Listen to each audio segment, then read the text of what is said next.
Judul Jaringan Pengangkut Tanaman Pepaya pada Tanah Tinggi Aluminium.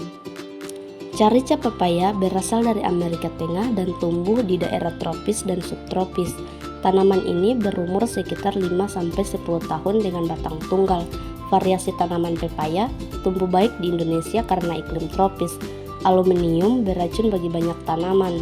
Logam berat terdeposit di lingkungan karena penggunaan lumpur, pestisida, pupuk anorganik, dan emisi industri. Aluminium adalah jenis logam yang memiliki toksisitas untuk tanaman yang dapat berakibat buruk pada proses biokimia dan morfosiologinya. Rumusan masalah yaitu bagaimana perbedaan tanaman carica papaya yang tercemar aluminium dan yang tidak tercemar aluminium. Makalah ini bertujuan untuk mengetahui perbedaan tanaman carica papaya yang tercemar aluminium dan yang tidak tercemar aluminium. Taksonomi dan morfologi tanaman, yaitu taksonomi Kingdom Plantae, divisi Spermatoptia, subdivisi Angiospermae, kelas Dicotyledon. Taksonomi dan morfologi tanaman, yaitu taksonomi Kingdom Plantae, divisi Spermatoptia, subdivisi Angiospermae, kelas Dicotyledonae, ordo Violales, famili Caricaceae, genus Carica, spesies Carica papae. Bentuk batang pada tanaman pepaya yaitu berbentuk bulat dengan permukaan batang yang memperlihatkan berkas-berkas tangkai daun. Batangnya berongga, umumnya tidak bercabang atau bercabang sedikit. Daun pepaya merupakan daun tunggal berukuran besar menjari, bergerigi dan mempunyai bagian-bagian tangkai daun dan helaian daun. Permukaan daun licin sedikit mengkilat. Akar pepaya merupakan akar dengan sistem akar tunggang.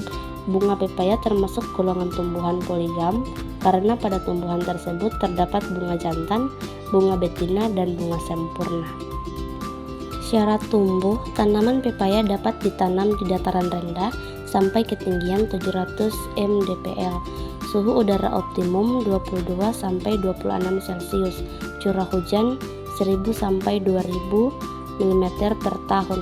Tanah yang subur, remah atau gembur, drainasi baik, dan pH tanah sekitar netral 6-7 akan lebih baik.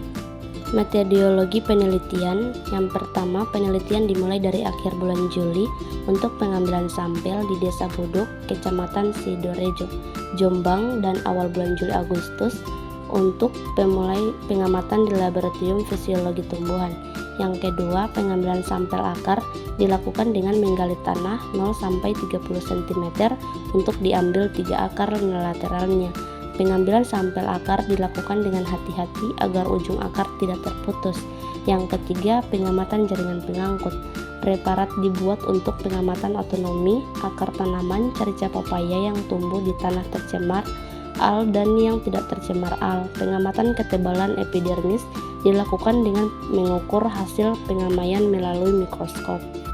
Hasil dan pembahasan. Xilem pada tanaman yang tumbuh pada area tercemar aluminium memiliki jumlah yang lebih banyak daripada jaringan xilem akar tanaman yang tumbuh di daerah kontrol. Dampak utama dari stres aluminium yang paling mudah diamati adalah pada penghambatan pertumbuhan akar, dimulai dengan pengurangan biomasa yang menyebabkan pengurangan pemanjangan akar dan rambut akar. Jaringan pengangkut floem. Floem adalah jaringan kompleks dengan beberapa jenis sel, masing-masing dengan struktur dan fungsi tertentu. Floem primer berkembang dari pokambium, floem sekunder berkembang dari kambium vaskuler. Kesimpulan, jaringan pengangkut xilem yang didapatkan dari akar tanaman carica papaya yang tumbuh di tanah dengan konsentrasi aluminium tinggi memiliki jumlah yang lebih banyak daripada jumlah xilem tanaman kontrol. Jaringan pengangkut floem dari akar tanaman carica papaya yang tumbuh di tanah dengan konsentrasi aluminium tinggi memiliki penurunan volume jari-jari.